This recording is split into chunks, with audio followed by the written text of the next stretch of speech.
Hello everyone. In last video we have learnt about different number systems, and we have also understood that what is the base of different number system and how many members are there in a particular number system. So we have learnt about binary number system, octal number system, hexadecimal number system and decimal number system. And in this video we are learning that how can we convert a number of a particular number system to another number system. Okay, so let's start. So first of all, we are talking about the first conversion, wherein we are converting a decimal number to other base. Okay, so I'm taking a decimal number that is 4646. Okay, and that is of base 10.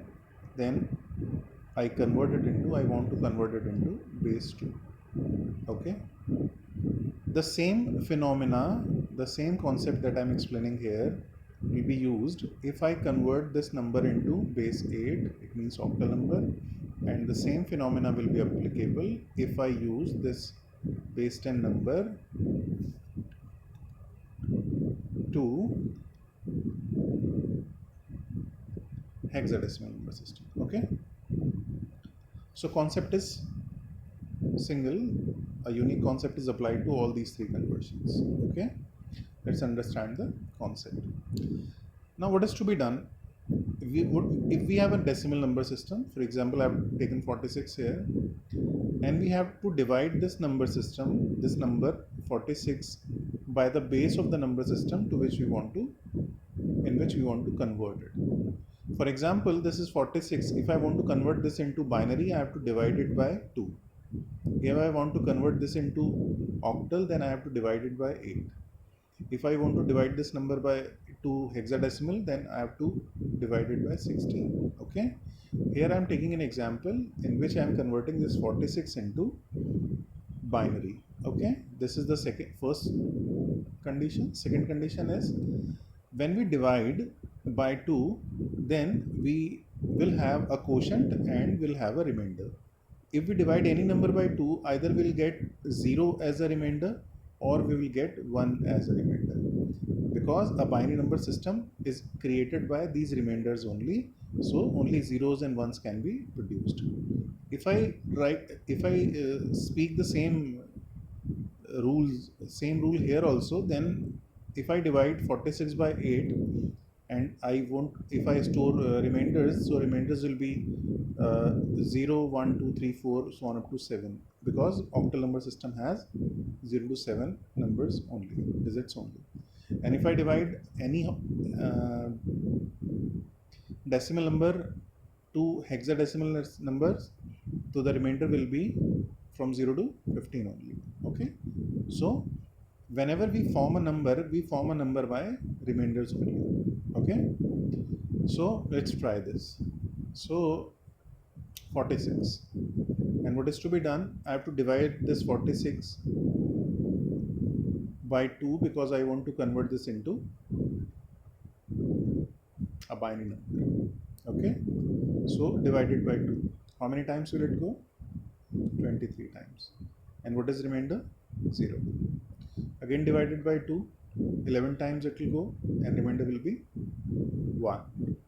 Again divided, 5 times it will go, and remainder will be 1. Again divided by 2, you have to keep on dividing until it becomes 0. Divide 5 by 2, 2 times will go and 1 remainder. Again divided, it will go 1 time and remainder will be 0. Again divided by 2, it will go 0 time and 1 will be the remainder. Now the number is 0. Now what is to be done? Take these remainders from bottom to up manner. Okay, so the answer will be 1, 0, 1, 1, 1, 0. Okay, so this is the answer. So this is equivalent binary conversion of 46. Okay, this digit, the first bit, is known as MSB, most significant bit, and this is known as LSB, least significant bit or digit. Okay, So somewhere MSD is also used. This is LSD used. Okay.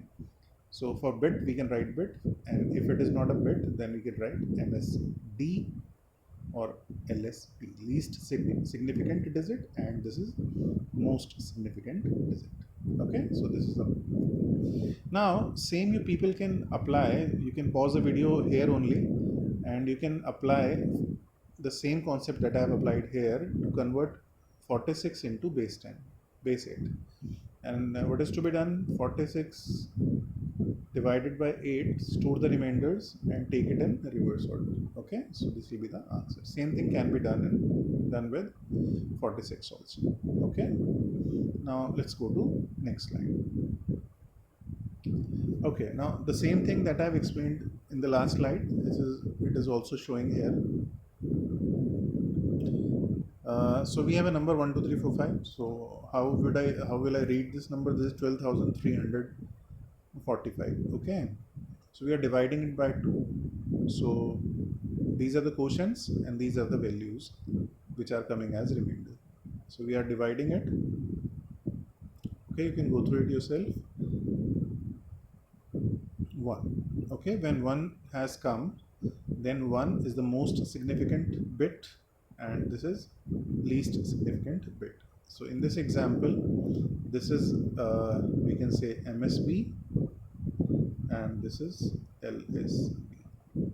Okay, now it's a homework for you. You have to convert 136 of base 10 to base 2, 203 of base 10 to base 2. Okay, this is your homework. Okay, let's have one more. 101 of base 10 to base 2. Okay, so this is your homework. Okay, so let's go to next slide. Now here we are converting a decimal number to octal. Again we have taken the same number, we are dividing it by 8. So 1 is the remainder, then we divide it again, then 7 is the remainder, we divide it again, 0 remainder, we divide it again, 0 remainder, and finally 3 is the answer. So octal equivalent of 1 2 3 4 5 12,345 is 3007. So here I am giving you some more practice questions of this is of base 10. You have to convert it into base 8. 431 of base 10 to base 8. Okay, so this is your homework of conversion from decimal to octal. Okay, now going to next. Now this is something interesting, decimal to hexadecimal. Okay, now when we divide this number 12,345 by 16, 771 times it goes and 9 is the remainder. Okay, again 48 times go and 3 is the remainder. Here 3 times goes but 0 remainder, and here 3 is the answer. So this is the answer. Now here I'm explaining some here I'm explaining a question to you. For example, I have to convert say 62 of base 10 to base 16. Okay, now what will I do? I'll divide 62 by 16, right? Okay, so divide 62 by 16. So how many times will it go? 3 times, and the remainder will be 40. When I divide it again by 16, 0 time it goes and 3 is the remainder. Now when I write it, what should I write? 3 4 1 4, or this is not right. Actually I have to write 3 E. You tell me which is the right answer and also justify your answer, that what is the right answer. Okay, this you have to check. Okay. Okay, they have taken some example, the same example here that I've explained here. You just try to understand it yourself. I'm not explaining this. Okay. Still, if you have problem in this example, you can ask me. Okay. Now this is from other bases to decimal number system. Okay. So this I'll explain in the next video. Okay. Thank you. You can ask questions in the group. If you have any query, you can write your query and you can ask whatever you want to ask about these explanations. Okay. Thank you.